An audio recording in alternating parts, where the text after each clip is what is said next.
Ladies and gentlemen, welcome to the Mission Employable podcast. My name is Ben Oldak. With me, of course, Kathy Leggett. Kathy, how are you doing today? I'm doing well. Thank you. Well, we've got a great show for you today, and you guys are going to have to be a little bit on your toes because for the first time ever, we've got two guests with the same name. We have Trevor Zielinski and Trevor Stevens here in the studio, and we're going to try to keep everything straight for you guys and ask questions to Trevor Z or Trevor S. Yes. So our listeners who aren't watching on YouTube can kind of get an idea of who's talking. But we wanted to bring you guys both in because we wanted to kind of show how you guys are working and collaborating together on an electrician apprenticeship program and how that has been. So welcome to the show, guys. Thank you very much for having us. Yeah, it's been great. I'm excited. Yeah. So let's start with Trevor S. here.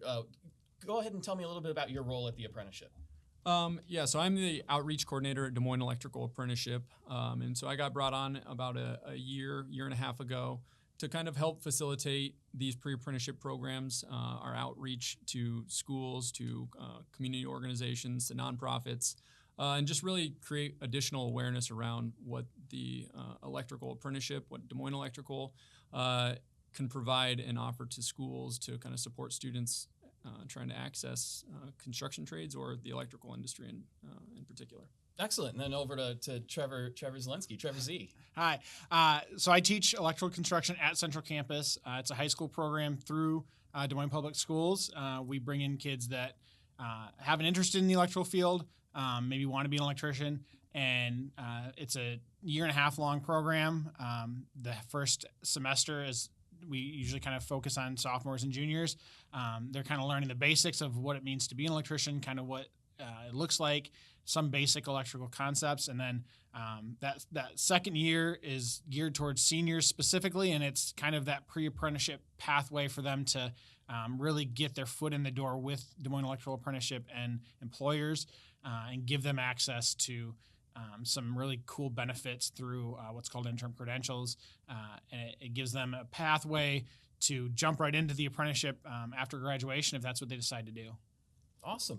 So can you just tell us a little more specifics about maybe how this is different from other opportunities at school, and then also how a student goes through, what does this mean? So a student's interested, what take us through the route just a little bit. Yeah, so our program at Central Campus in Des Moines is really cool. We have an intro to construction class that students can take if they don't really know which pathway they want to go. They just know maybe I want to work in construction or work in the skilled trades. And it's I know you guys have had and talked about that MC3 curriculum. Yes. And Samantha Groark kind of came on and talked about that. So we teach that at Central Campus. It's a really good, broad kind of overview of skilled trades and construction trades.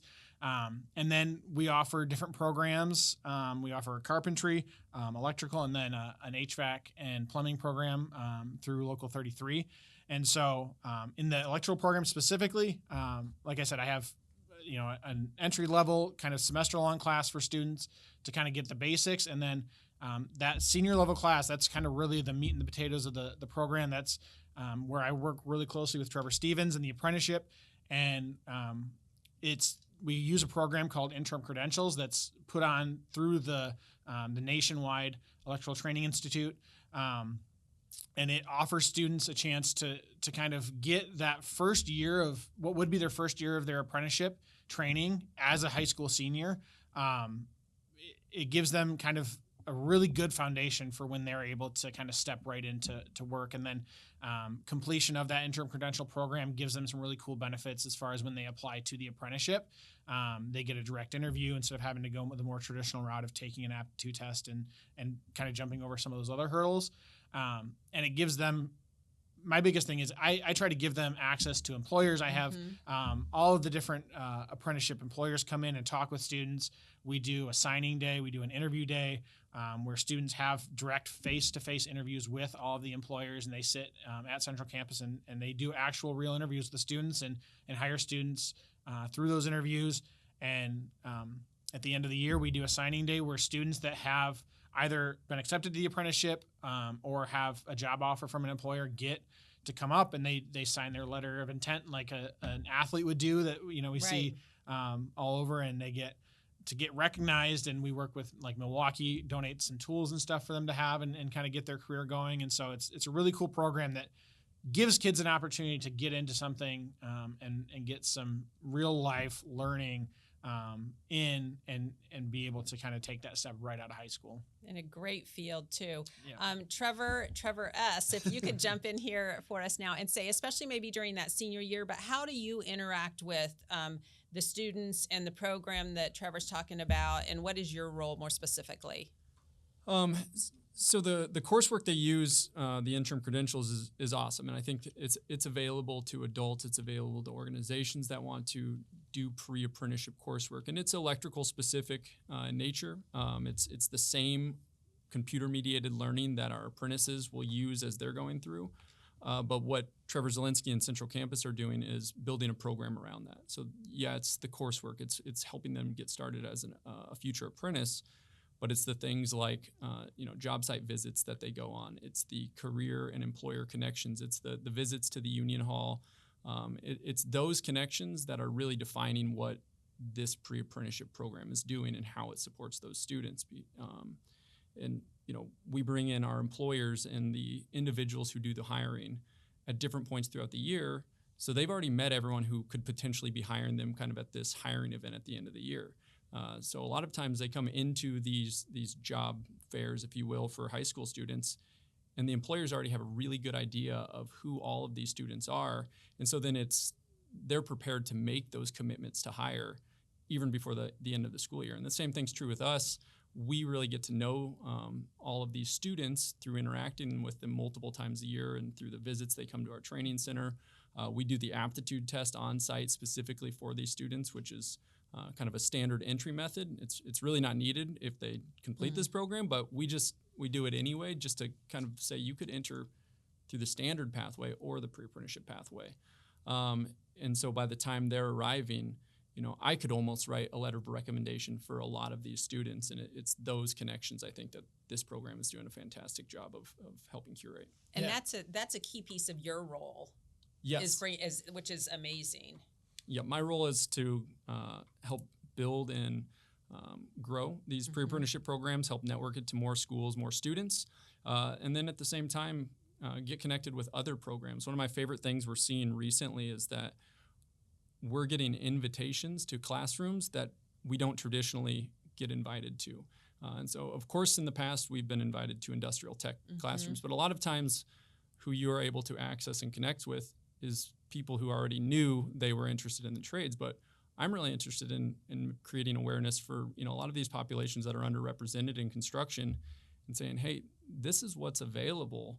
And you could actually get started now, or you could explore it in high school. And if it turns out it isn't for you, awesome. You figured that out while you're going through high school. And if it turns out this is something you never knew about but we're interested in, now come speak to us after this or get started now, and we can help you to kind of grow the faces that are in our industry. Yeah. And what kind of person do you think becomes a good apprentice? I mean, obviously you've seen a lot of different people come through. Like, is there a certain quality that all of them have? Like, if there's somebody here that's like listening to it and be like, oh, this would be perfect for so-and-so.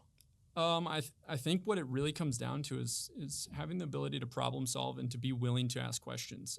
I'm someone who, when I joined the apprenticeship, I had a very limited exposure to hand tools, to electricity in general was almost nothing, but just tool use in general was pretty limited.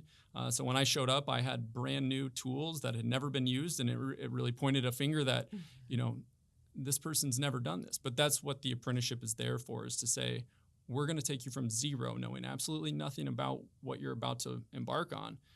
And you're going to get all the on-the-job learning that is needed to at least become efficient. And, true mastery is going to come years down the road, if ever. We're constantly learning, evolving.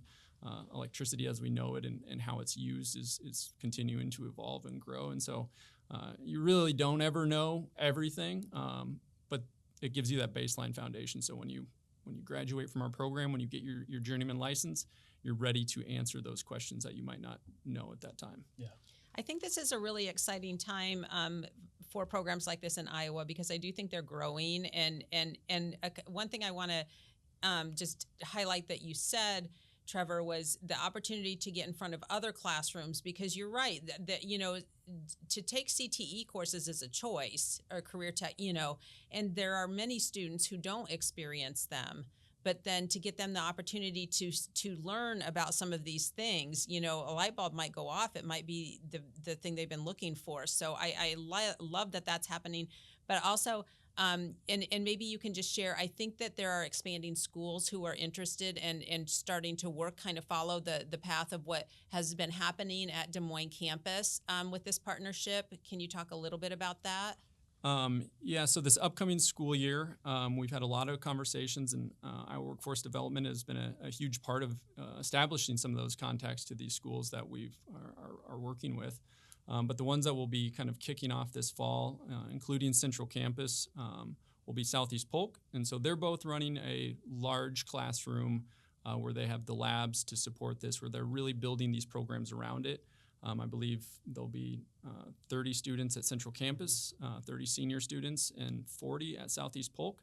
And then some of the smaller schools that are kind of outside of the metro area, Van Meter, Earlham, and Prairie City, Monroe, more have a one or two students who are going to be seniors and have went through their general kind of introductory construction courses, found that electricity is of interest to them, and so they want to have these programs available to those students, but they at the same time can't dedicate an entire course to one or two students. Sure, and yeah. so what we've been trying to work through and trying to develop is a way for us to be the question supports for those high school students to say, you're going to have a teacher, an industrial tech teacher, who will be teaching, an intro to construction class, or that you already have this relationship with.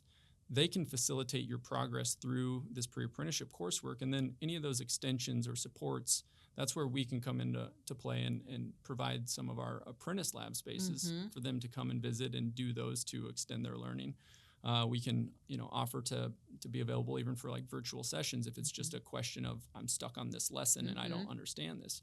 And the beauty is that our instructors, we have 6 full-time instructors. Well, they're already teaching these courses to apprentices, so we already have a staff that can kind of expertly answer any of these questions they're going to run into. It's a great partnership in many different ways. So yeah, and so Trevor Z, can you tell us a little bit about like kind of the earning potential for these apprentices, like maybe right when they kind of get out of the program and then 5 years down the road?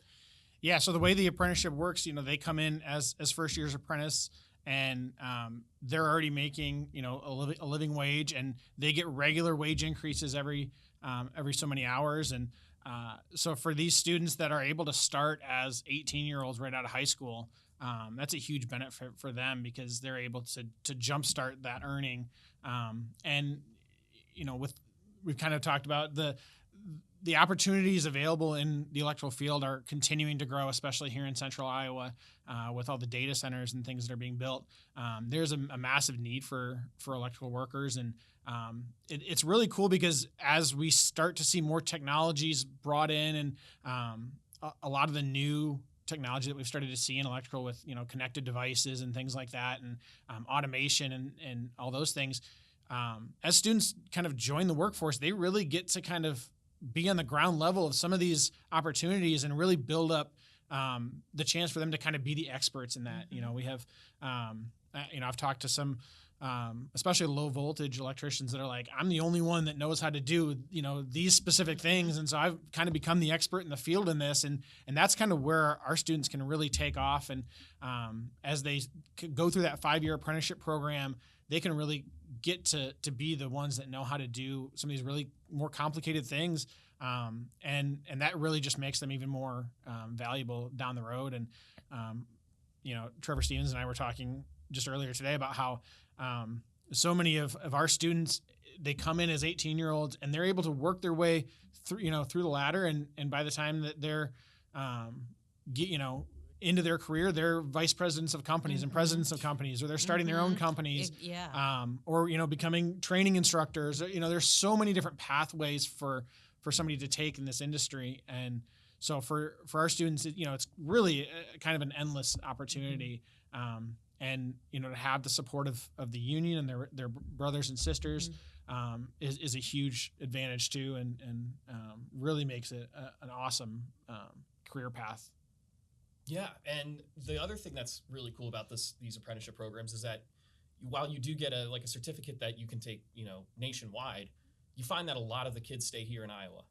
Yeah. I mean, they love being here, and a lot of times families, will want them to stay here, but that is, I think, one of the coolest things about the apprenticeship program and union labor in general is that what they're learning here is going to apply across the country. So if they want to go to California or Florida or New York, wherever it is, their training is going to be the same as, almost everybody else. And so, I often have students ask me, well, what if I want to, move to Colorado and be an electrician there? Great. You can get started here and then move, or you can move there. And then 10 years down the road, when, you have kids and you want your parents back in your life to be their grandparents, then you come back and, That's right. you can work here too. So it's really cool that that's, an opportunity available to them as well. Yes. Yeah. But then you find also that if they're working with a business right out of school, they tend to stick with that business for a decent amount of time. Yeah, I mean, we have lots of, like I was saying, like vice presidents, presidents of these companies that will come in and talk to my students because they started where they were. Yeah. And they started at, whatever company 25 years ago, and they've just, been able to work their way up, and they've been committed to that company and gotten to where they are as leaders in that company. And that's something I've been seeing more recently, and I'm really excited about, is that our contractor partners who are signatory with the union and part of the NECA organization, they're finding that it's worth this investment, that if you start with a high school student as your employee, there's a longer future ahead for them, especially if they continue to work for you moving forward. And so they're willing to invest in that student and make accommodations that allow them to get started in high school. Something that had never happened in the past was our larger contractors being able to provide a school to work setting. It just didn't function with insurances and legal teams of saying this is going to be hard to manage. Well, they've kind of allowed some access for those students to start employment even before they graduate, to find limited hours. It's not efficient. Tooling up and tooling down isn't something that saves them money. It's costing them money to have a limited hour employee. But at the same time, it's allowing those students to get started. It's helping them get into the door. And so it's worth that investment to say, we're going to make some accommodations to get you started with us right now. And then in the long term, if you remain with us, there's a bright future ahead, whether you love the labor side of it or if you are interested in making those transitions to other parts. I'm so glad to hear you say that, because I think for the employer perspective, that's really important to recognize and to hear, that's actually what's happening, because that is also that is one of the reasons that we really are working to expand work-based learning with high schools, is because it is a great opportunity not only for the student to get the skills, the connections, all of that, but for the employers in our area to build that early pipeline that in many cases are finding has a real good return on investment. So that's great to hear. And hopefully more employers will start seeing that as well. It's another really neat thing for these students kind of coming from these programs and joining this industry. They really become a part of 3 different organizations when they become an apprentice. And so they're our student, Des Moines Electrical Apprenticeship students. And so their success as students, their success of passing the state of Iowa electrical exam, that falls on our responsibility to support them through that. And we have a really high apprentice success rate. I think our kind of average first attempt for the state of Iowa exam is a 96%, and then we move to a 99% pass rate overall. Wow. Yeah, right. And then they become a member of Local 347, who's going to kind of fight for those wage and benefit increases, who's going to ensure that they're safe on the job. And then they become an employee of the NECA contractors. And so the network that they create just by becoming an apprentice is already, something that I think is missed and is something that more industries should really look into. That is a great point, because I think that is highly valuable and hard to find sometimes, especially when you're young. So thanks for sharing that. Yeah. Well, guys, thank you so much for stopping by the podcast. Before we get going, Kathy, do you have anything else that you want to I just want mention? to share.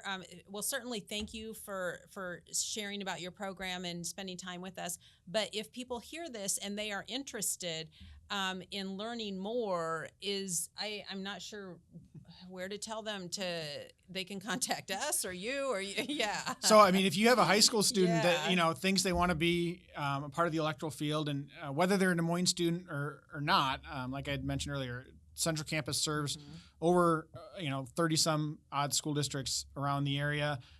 Or if they're a Southeast Polk student or a student in a district that offers this program, the intercredential program is an awesome way to get started. Contacting Central Campus, contacting myself. I mean, I know my email address is on the Central Campus website, and getting students involved early, and getting them as much experience as they can before they graduate. And it's, we had 11 students this year that graduated from my program and were working as soon as they got done with school. And so Not just great. working, they were apprentices. We have 11 Yes. Central Campus students starting as apprentices this year. Yeah. So great. So it's it's a great program, and we're continuing to grow. I've got 100 and some seniors next year, so keeping the program growing. But Yes. If there's students that are interested, then that's a great way to get involved and to kind of get that jump start.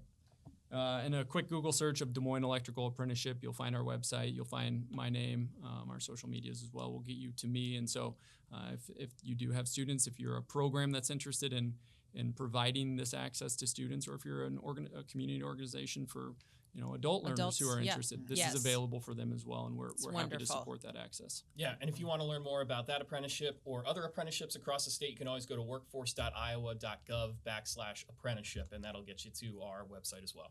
Awesome. Thanks so much. Thanks, guys. Thank you. Thank you.